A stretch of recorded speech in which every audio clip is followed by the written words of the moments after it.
দেখুন আখরোট কিভাবে উৎপন্ন হয় এবং কিভাবে এর চাষ করে মানুষ কোটিপতি হয়ে যাচ্ছে। বন্ধুরা, আখরোট দুটি আকারে পাওয়া যায়, তাদের খোসায় বা ডি শেল্টে। প্রক্রিয়াকরণের কারণে পুরো অর্ধেক বা ছোট অংশে হতে পারে। সমস্ত আখরোট খাওয়া যেতে পারে বা মিশ্রিত অংশ হিসাবে, যেমন মুয়েসলি বা একটি খাবারের উপাদান হিসেবে, যেমন আখরোট স্যুপ, আখরোট পাই, আখরোট কফি কেক, কলা কেক, ব্রাউনি, ফাজ। আখরোট প্রায়শই মিশ্রিযুক্ত বা আচারযুক্ত হয়। আচারযুক্ত আখরোট যা সম্পূর্ণ ফল সংরক্ষণের দ্রবণের উপর নির্ভর করে সুস্বাদু বা মিষ্টি হতে পারে। আখরোট চাষের জন্য প্রথমে কৃষকরা তাদের জমি প্রস্তুত করেন। জমি প্রস্তুত করার পর সেই জমিতে মেশিনের সাহায্যে হাল চাষ করা হয়। আপনাদের জানিয়ে রাখি, এই হাল চাষ করা হয় যাতে এই গর্তগুলিতে আখরোটের ছোট ছোট চারা লাগানো যায়। জমি প্রস্তুত হয়ে গেলে অন্যদিকে নার্সারিতে কর্মীরা আখরোটের ছোট ছোট চারা তৈরির প্রক্রিয়া শুরু করেন। এই প্রক্রিয়ায় প্রথমে নার্সারিতে ছোট ছোট আখরোটের চারা প্রস্তুত করা হয়। এত কিছু হয়ে গেলে সেই চারাগুলি গর্তে লাগানো হয় এবং সেই গর্তগুলিতে পানি দেওয়া হয়। কয়েকদিন পরে চারাগুলির সঠিক যত্ন নেওয়া হয় এবং সময় মতো সার ও পানি দেওয়া হয়। কিছু সময় পর এই গাছগুলি বড় হয় এবং তাতে আখরোটের ফল আসা শুরু হয়। ফল আসার সাথে সাথে গাছে পোকামাকড়ও দেখা দিতে পারে, তাই সময় মতো মেশিনের সাহায্যে স্প্রে করা হয় যাতে পোকামাকড় না লাগে। এতে আখরোট পরিষ্কার ও স্বাস্থ্যকর থাকে। কিছু মাস পরে আখরোট পেকে গেলে হারভেস্টিং মেশিনের সাহায্যে তা সংগ্রহ করা হয়। এরপর কর্মীরা এই আখরোটগুলো ট্রলিতে লোড করে মেশিনের কাছে নিয়ে যান। ট্রলিতে লোড করা আখরোটগুলো মেশিনে দেওয়া হয়, যেখানে মেশিন কনভেয়ার বেল্টের মাধ্যমে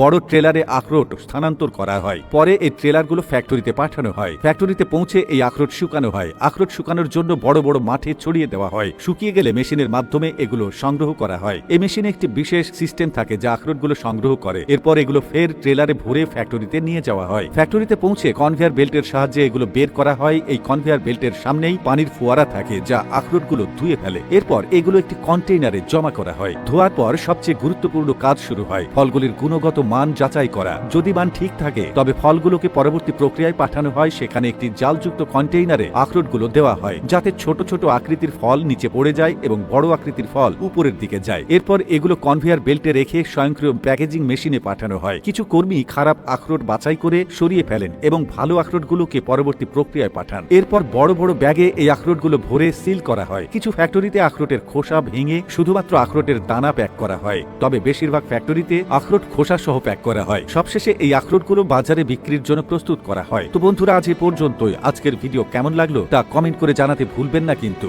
সেই সাথে আমাদের পেজটি ফলো করুন নতুন নতুন তথ্য পাওয়ার জন্য। আর সবাই ভালো থাকবেন, সুস্থ থাকবেন, আমাদের সাথেই থাকবেন। ধন্যবাদ।